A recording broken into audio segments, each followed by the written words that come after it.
strikes. Let's bring in Michael Oren, former Israeli ambassador to the United States. Bret Baier had a chance to talk with the president before he left Beijing. And Bret was reflecting on this idea that Iran seems remarkably stubborn and resilient given the devastation that's taken place in that country. Listen to this exchange, if you would. So why are we where we are? Did you underestimate the pain tolerance that Iran has? I didn't underestimate anything. We hit them unbelievably hard.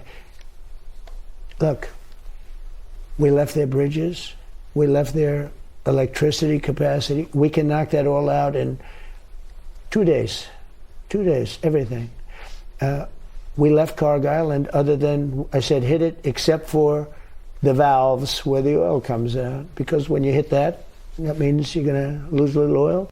So they took out 90% of Iran's missile and drone force, eliminated the Air Force. The Navy's at the bottom of the sea. They blocked the Strait.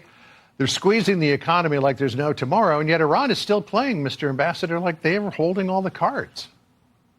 Indeed. Good to be with you, John. That's because we tend to think in the West, in Western terms of what constitutes victory. Victory means sinking a lot of ships, blowing up a lot of bridges, certainly blowing up a lot of factories.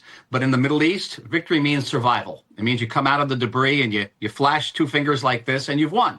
That's the lesson of Hamas in Gaza. It's certainly a lesson of the Iranian regime. For the Ayatollahs, this is an existential battle. If they lose the war, they don't lose the war, they lose their lives. Their own people are going to kill them and kill their own families. So you're going to have to put an awful lot of pain into that regime and break it up.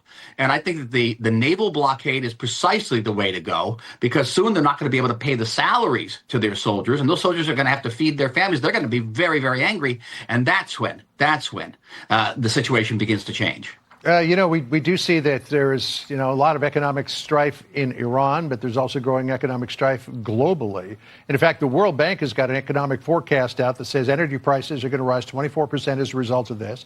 Commodity prices up 16%, fertilizer prices up 31%. And that's even if they reopen the Strait. This is going to continue to get worse. But this is what the Iranian regime, to your point, is banking on, that they can absorb more pain than the rest of the world can. And this is what has, despite many, many military defeats over the course of the history of Persia and over the millennia, that's why they've survived. Well, listen, we know this is an economic game of chicken, literally. It's not army versus army. It's economy versus economy. And as you said, John, which side can endure the greatest economic pain? And believe me, the Iranians people are in far more pain than even the Americans, paying $5 or $6 more a gallon for gasoline. They not have food. Their currency is worth absolutely nothing. They have very little water, very little electricity. It's a tremendous amount of pain, but the regime doesn't care. Doesn't care about its own people. They shot 30,000 of them last January during that upheaval. So they'll do everything to hold on. Again, the key here is to create a situation where the regime begins to show cracks. And it'll begin to show cracks when they can't pay those salaries, when they can't, they can't hold it together. And that's why, if the president can stay the course, I always say he'll not just go down as one of the great presidents in history, in American history, he'll go down as one of the great leaders in history, because everything will change in the Middle East. Maybe they'll begin to show cracks, too, if they lose the will to massacre their own people, if they come out in the streets. We'll see. Big question as to how long this is going to last. Bret Baier asked the president that question. Listen here. Americans want to know when it's over, though, right?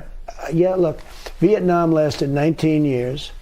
Iraq was like 10 years. Korea was 7 years. Another one was 14 years. Another one was 12 years. Another one was 9 years.